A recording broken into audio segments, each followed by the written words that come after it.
یہ جو لفظ ہوتا ہے نا جس کو ہم حلیم کہتے ہیں، ایکچولی یہ لہیم ہے. ویسے یہ جو ہم ڈش ہوتی ہے نا، حلیم ہی اس کو کہتے ہیں نا، ایکچولی وہ لہیم ہے، حلیم نہیں ہے.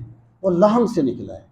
لحم کہتے ہیں گوشت کو، لیکن وہ اتنا غلط العام ہو گیا ہے کہ اب وہ بہرحال حلیم ہی چلے گا. وہ میں بات جو عوام میں پھیل جائے بس وہ پھیل جاتی ہے.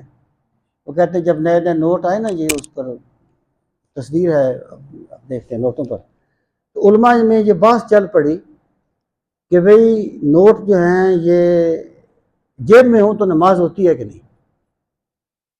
اب انہوں نے جناب اس پہ باتیں، ایک دیوبند کے بزرگ تھے، انہوں نے کہا، کہنے لگا یار ہم جو بھی کہیں نوٹ نے چلنا ہی چلنا ہے، جو بات عوام میں آ گئی نا وہ چلنی ہے بدیر سا. اس لیے ایکچولی وہ لفظ جو ہے وہ حلیم نہیں ہوتا. حلیم اللہ تعالیٰ کی ذات ہے. اور ویسے بھی اللہ تعالیٰ کے نام سے کسی بندے کو بھی نہیں پکارنا چاہیے. یعنی اگر ایک بندے کا نام عبد الرشید ہے تو اس کو رشید نہیں کہنا چاہیے.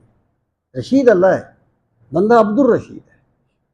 بندہ عبد الحلیم تو ہو سکتا ہے، حلیم نہیں ہو سکتا. اس لیے یہ چیزیں ان کو ملحوظ خاطر رکھیں.